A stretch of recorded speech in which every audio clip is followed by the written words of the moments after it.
Um privilégio muito grande poder estudar com a igreja de novo. Muito obrigado, pastor Viana, pelo convite. Agradeço a Deus também pela oportunidade. Hoje eu vou dar uma pausa nas aulas que a gente já vinha, falando sobre os patriarcas. Vamos estudar outro texto hoje. E esse texto está em João capítulo 8. Já é um texto bastante conhecido nosso, mas eu quero olhar para alguns pontos que eu acho que é importante a gente sempre revisitar, né? Esse texto vai falar de uma mulher que encontrou com Jesus numa situação muito difícil. Então, o texto é de João, capítulo 8, dos versículos 1 até o 11. Aqui é a história toda. Mas eu vou expor do versículo 7 até o 11, tá bom? Então, eu vou ler aqui do versículo 1, para que todos entendam a história, o que estava acontecendo naquele momento. E, a partir daqui, a gente conduz aqui a exposição. Depois que eu ler o texto, eu vou pedir que o pastor Ricardo faça uma oração, por favor, tá? Então, João capítulo 8, diz assim: Jesus, porém, foi para o Monte das Oliveiras, e pela manhã cedo tornou para o templo, e todo o povo vinha ter com ele, e assentando-se, ensinava. E os escribas e fariseus trouxeram-lhe uma mulher apanhada em adultério. E pondo-a no meio, disseram-lhe: Mestre, esta mulher foi apanhada no próprio ato, adulterando. E na lei nos mandou Moisés que as tais sejam apedrejadas. Tu, pois, que dizes? E isto diziam eles, tentando-o para que tivessem do que o acusar. Mas Jesus, inclinando-se, escrevia com o dedo na terra. E como insistissem, perguntando-lhe, endireitou-se e disse-lhe: Aquele que de entre vós está sem pecado, seja o primeiro que atire a pedra contra ela. E tornando a inclinar-se, escrevia na terra. Porém, ouvindo eles isto, acusados pela consciência, saíram um, a começar pelos mais velhos, até aos últimos. Ficou só Jesus e a mulher que estava no meio. E, endireitando-se Jesus, e não vendo ninguém mais do que a mulher, disse-lhe: Mulher, onde estão aqueles teus acusadores? Ninguém te condenou? E ela disse: Ninguém, Senhor.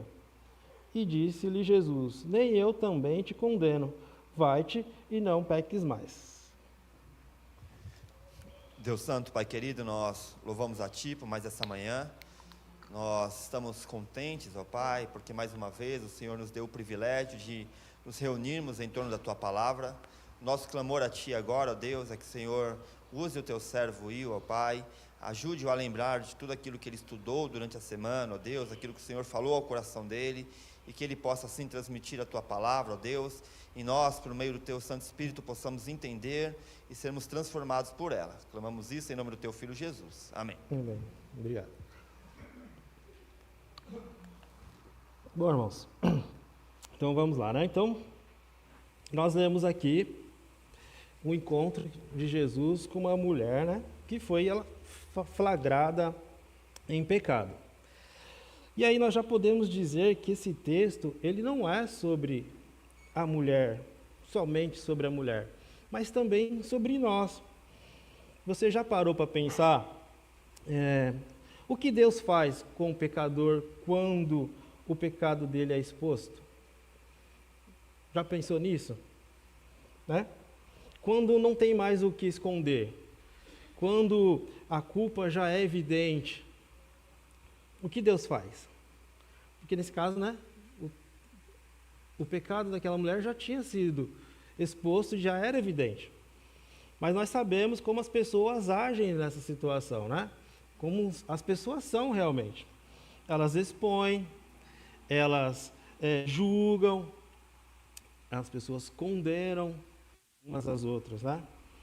Mas como é que Jesus responde ao pecado? São perguntas assim que a gente tem que pensar, né? Porque não é uma pergunta só teórica, é uma pergunta pessoal mesmo. Como é que Jesus responde a esse tipo de situação? Se a gente lembrar, né, Romanos 3:23 é um versículo que a gente conhece bem, né? Porque todos pecaram e destituídos estão da glória de Deus. Se a gente pega um pedaço desse versículo, a gente encontra a palavra todos, certo? Então, o que indica a palavra todos? São algumas pessoas que são condenadas, separadas da glória de Deus? Não.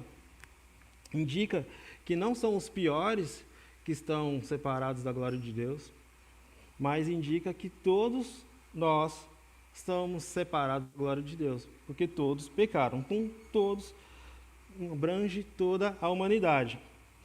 Isso revela a realidade universal. Que realidade é essa? Que todos nós estamos na mesma condição espiritual diante de Deus, né? Então, aquela mulher tem seu pecado exposto ali, ela representa o pecador exposto, culpado e sem defesa, né?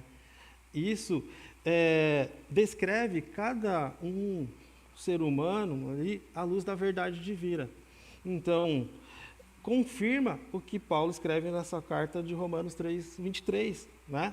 Ao mesmo tempo, aqueles acusadores também nos representam, porque muitas vezes nós apontamos os erros dos outros e ignoramos os nossos próprios erros. Já percebeu isso? Né?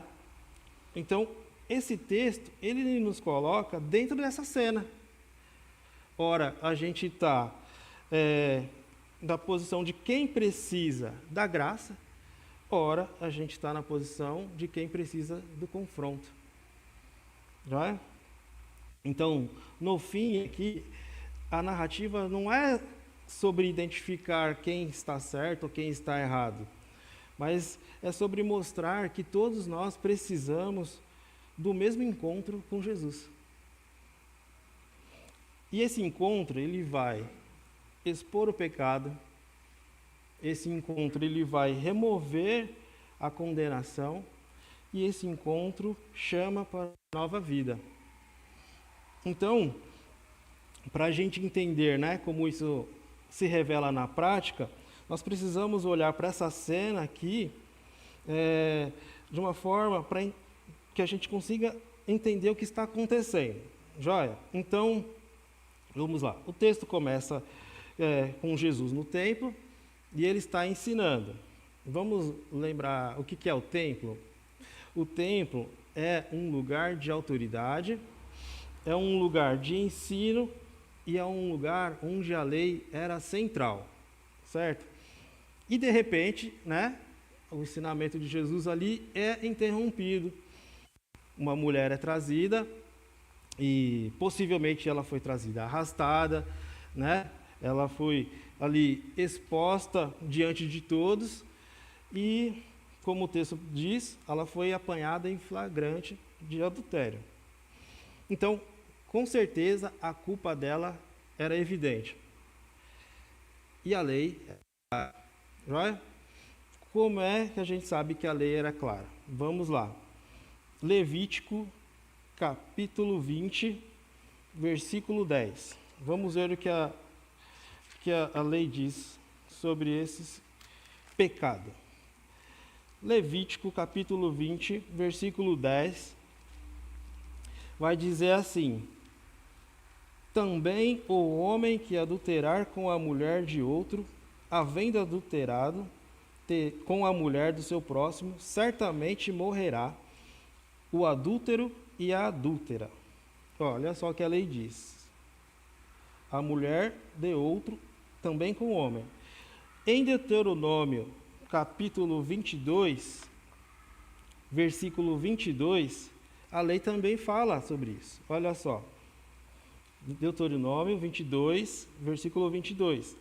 Diz assim: quando um homem for achado deitado com mulher que tenha marido, então ambos morrerão, o homem que se deitou com a mulher e a mulher. Assim tirarás o mal de Israel. Então o que a lei diz? Né? A lei diz que devido à gravidade desse pecado, a pena era a morte. Então a lei é clara, verdade? Mas tem um detalhe na lei que não pode passar despercebido por nós. Onde é que está o homem nesse texto de João? A lei exigia o julgamento dos dois, certo? Mas os fariseus e os escribas trouxeram somente a mulher, não foi? Isso revela algo importante para nós. Aqueles homens, eles não queriam a justiça. Eles queriam fazer uma armadilha para Jesus. Porque se eles fizessem a justiça, eles iam seguir a lei da forma que a lei pede para fazer, certo? Por quê? A da armadilha. Que se Jesus dissesse para eles, apedrejem, pode apedrejar, né? Aí Jesus arrumaria um problema com Roma, porque aí ele estaria incentivando a execução ilegal, porque os judeus eles não tinham autorização de Roma para matar ninguém. Eles viviam sob o império de Roma. E aí, Jesus, ao não dizer para apedrejar, ele não cai nessa armadilha, né, daqueles homens. Eles queriam colocar Jesus contra o governo de Roma, né, mas Jesus não cai. Aí Jesus, o que ele faz é revelar algo profundo, que é o coração humano. Jesus revelou o coração daqueles homens, né? Agora, se Jesus dissesse, não apedrejem, aí Jesus seria acusado de estar indo contra a lei de Deus, que era a lei de Moisés. Percebe? Se ele dissesse, mata, ele estaria arrumando problema com Roma. E se ele dissesse, não mata, ele estaria desobedecendo a lei de Deus. Ou seja, o objetivo daqueles homens não era a santidade em si, mas era a acusação, né? No texto, então, nós vemos que eles usaram um argumento correto, que era a lei. Só que eles usaram também a motivação errada, que era uma armadilha e condenação, né? Eles falam de pecado, mas eles não estão interessados na restauração da pessoa. Não, pelo contrário, eles estão interessados em expor a pessoa, envergonhar a pessoa e usar aquela situação para afetar Jesus, né? Eles estavam certos na informação, mas errados no seu próprio coração. E quando a gente olha para a vida no nosso cotidiano, a gente percebe que isso acontece hoje. Às vezes alguém erra e ao invés de restauração, vem a exposição. Na verdade, não com pedradas hoje em dia, mas com palavras e julgamentos. Então, quando a gente olha para essa ideia de santidade, a gente vê que a santidade ela vai buscar a restauração da pessoa. E a acusação ela só quer expor, né? Quando a gente fala de verdade, porque a verdade é exposta, a gente tem que lembrar que a verdade ela vai ter que vir junto com a graça. Olha esse texto aqui de João, capítulo 1, versículo 14. O texto diz assim: E o Verbo se fez carne e habitou entre nós, e vimos a sua glória como a glória do unigênito do Pai, cheio de graça e de verdade. A verdade ela vem, mas a graça tem que vir junto também. E aqui está um alerta para nós, porque às vezes sem perceber, nós podemos estar mais parecidos com os acusadores do que com Jesus, né? Então a gente precisa ficar atento nisso. Então é exatamente nesse cenário de acusação que Jesus não apenas responde àquela situação, mas ele vai revelar verdades que são profundas sobre o coração humano. Quais verdades são essas? São várias, mas eu vou falar sobre 3. Ele expõe o pecado e perdoa o pecador e chama a transformação. Vamos lá, versículos 7 e 9, 7 até 9 de João, capítulo 8. Aqui nós vamos ver Jesus expondo o pecado. Então, o texto diz assim: E, como insistissem, perguntando-lhe, endireitou-se e disse-lhes: Aquele que de entre vós está sem pecado, seja o primeiro que atire a pedra contra ela. E, tornando a inclinar-se, escrevia na terra. Porém, ouvindo eles isto, acusados pela consciência, saíram um, a começar pelos mais velhos até aos últimos. Ficou só Jesus e a mulher que estava no meio. Joia. Então, a ênfase desses 3 versículos aqui está na frase: aquele que dentre vós está sem pecado. Percebe que Jesus ele não ignora o pecado daquela mulher, mas ele também não aceita aquele julgamento e confronta a hipocrisia daqueles homens, né? Porque se a gente olhar para os fariseus, o que o texto diz? Que eles insistem, né? Eles pressionam e eles querem uma resposta imediata, né?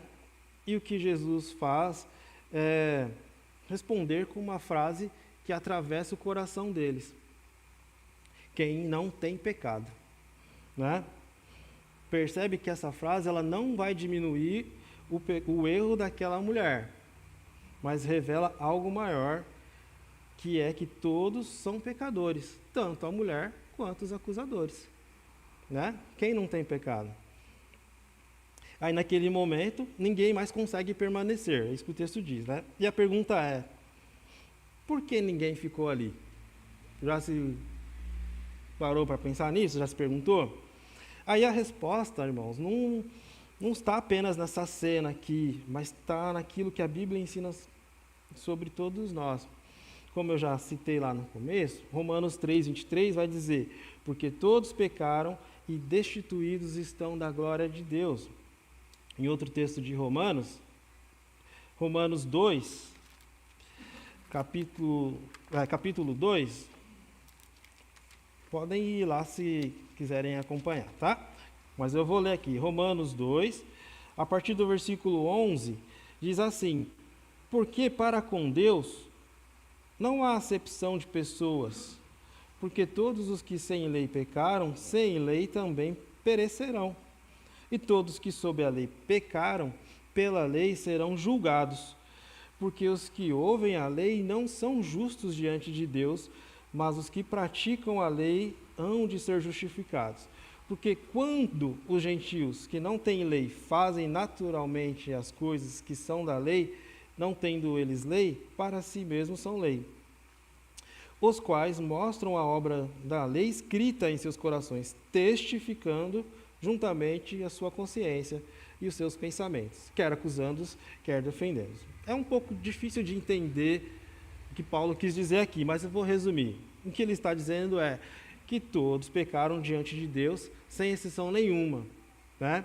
E não importa se a pessoa conhece a lei ou se ela não conhece a lei. Deus não vai fazer acepção disso. Então, a lei, ela revela o pecado para quem conhece ela. E a consciência, ela revela o pecado para quem não conhece a lei. É isso que ele está dizendo. Então, ou seja, ninguém está inocente, né? Todos são responsáveis diante de Deus. Todos pecaram e ninguém pode se justificar, porque a lei ela revela o erro e a consciência confirma isso, né? Então, sabe por que naquele momento ninguém mais conseguiu permanecer? Porque a consciência deles começou a falar. E aí, quando a consciência começa a falar, as máscaras caem, né? Então, o que Jesus faz é mostrar para eles que ninguém está acima do pecado. Percebe no texto que logo depois dessa, quando Jesus fala para ele, quem não tem pecado, Jesus faz um gesto, né? Então ele faz um gesto, ele se inclina e escreve no chão. A Bíblia ela não diz o que Jesus escreveu, né? Só que ali ela revela algo sobre o caráter de Jesus. Porque quando Jesus faz isso, nós percebemos que ele não reage por impulso, né? Ele não entra na provocação dos fariseus, mas ele cria ali um momento de reflexão. Sabe aquela pausa que deixa a pessoa pensativa? Que foi isso que a pessoa fez, que Jesus fez, né? Jesus criou um momento que eles pudessem refletir.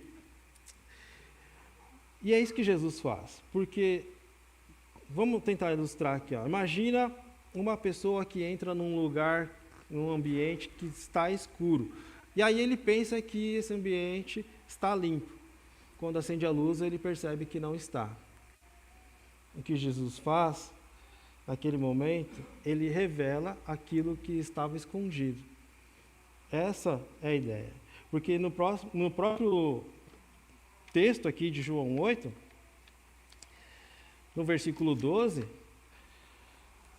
Jesus fala que ele é a luz do mundo. Não é? Falou, expôs Jesus outra vez dizendo: eu sou a luz do mundo, quem me segue não andará em trevas, mas terá a luz da vida. Eu sou a luz do mundo. Jesus, ele vem para revelar aquilo que estava escondido. Então, ninguém está acima do pecado, né?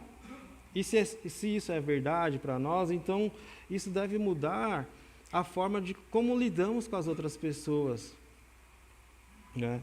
E como que a gente entende isso? A gente pode ir para um texto, Mateus capítulo 7. E esse texto vai mostrar para nós, de forma bem didática, bem prática, como devemos seguir.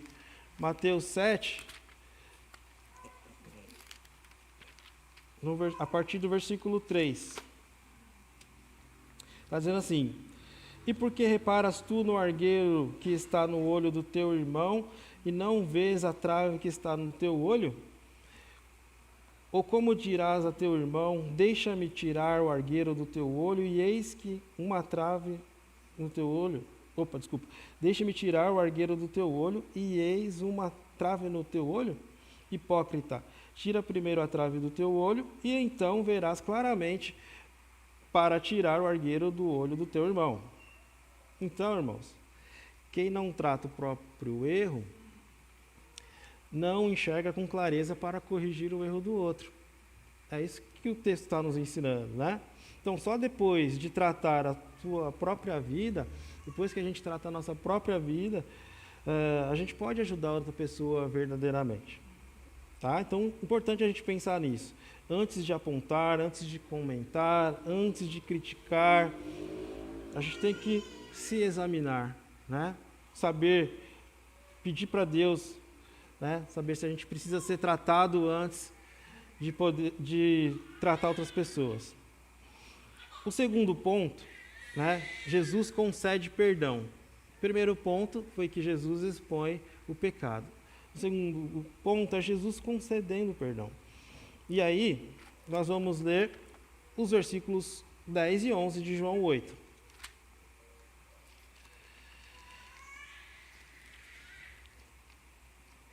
João 8, 10, 11. Aí o texto diz assim: e, endireitando-se Jesus, e não vendo ninguém mais do que a mulher, disse-lhe: mulher, onde estão aqueles teus acusadores? Ninguém te condenou? E ela disse: ninguém, Senhor. E disse-lhe Jesus: nem eu também te condeno. Vai-te e não peques mais. Percebe que agora a cena muda completamente, né? Porque todos que estavam ali saíram, as pedras caíram, né? Depois de tudo isso, as acusações elas foram silenciadas, né? E aí resta apenas o que realmente importa aqui, que é Jesus e a mulher. Então Jesus ele levanta o seu rosto, olha para ela e faz as perguntas: mulher, onde estão os teus acusadores? Ninguém te condenou? Ela responde: ninguém, Senhor. Então a gente vê uma das declarações mais importantes do Evangelho, que é: nem eu também te condeno. Isso é muito importante, que Jesus poderia condenar aquela mulher. Ele tinha autoridade para isso, mas ele escolheu perdoar, né? A gente olha para a Bíblia e consegue perceber isso nos outros textos também. Eu vou ler aqui direto por causa do tempo, mas Romanos 8:1 diz: portanto, agora nenhuma condenação há para os que estão em Cristo Jesus, que não andam segundo a carne, mas segundo o Espírito. Então, o que Jesus faz com aquela mulher, ele não ignora o pecado dela, mas ele oferece graça para ela. Nem eu também te condeno. Jesus ofereceu graça a ela. E essa não é a realidade apenas daquela mulher, mas é a realidade de todos aqueles que têm um encontro com Jesus verdadeiramente, né? No 1 João 1:9 vai dizer: se confessarmos os nossos pecados, ele é fiel e justo para nos perdoar os pecados e purificar de toda a injustiça. Isso significa que o perdão não depende do que nós sentimos, mas depende da fidelidade de Deus, né? Então, se nós estivermos lidando com pecados do passado ou com situações que ainda pesam na nossa consciência, é importante a gente lembrar que a nossa segurança do perdão não está em nós, e sim na palavra de Deus, né? Porque quando há um arrependimento verdadeiro, há perdão real. E essa tem que ser a nossa base, porque nós não devemos viver baseados no sentimento de culpa, mas sim baseados na verdade das Escrituras, né? Como o texto diz, nenhuma condenação há. Essa é a nossa base. Nenhuma condenação há. Essa é a nossa segurança, é a nossa esperança, né, como cristãos. E tudo isso indica que onde existe a graça, o poder do pecado e da condenação não reina mais, né? A condenação perde o poder. Mas no terceiro ponto, é um ponto bem interessante também. Jesus ele expõe o pecado, depois ele perdoa o pecador. E ele não para por aí. Ele chama para a transformação da vida da pessoa. Olha só, versículo 11, no finalzinho, na última frase, diz assim: e ela disse: ninguém, Senhor. E disse-lhe Jesus: nem eu também te condeno. Vai-te e não peques mais. Percebe que o encontro com Jesus não termina lá no perdão? Ele sempre aponta para algo além disso. Ele continua aqui o texto dizendo: vai e não peques mais. Jesus não termina ali no perdão, né? Ele vai e dá a direção para ela. Isso significa que a graça não é o fim, irmãos. É só o começo. E a mesma graça que salva, ela também transforma. Então, para a gente entender um pouco melhor o que Jesus quis dizer com não peques mais, a gente precisa olhar para o restante da Bíblia, né, e ver como que ela explica essa transformação. Paulo ele vai escrever lá em Romanos, no capítulo 6, que diremos, pois? Permaneceremos no pecado para que a graça abunde? E ele responde: de modo nenhum. Nós que estamos mortos para o pecado, como viveremos ainda nele? Aqui Paulo ele está respondendo uma possível distorção do evangelho, né? E aí ele pergunta e responde ao mesmo tempo: se a graça perdoa o pecado, então podemos continuar pecando?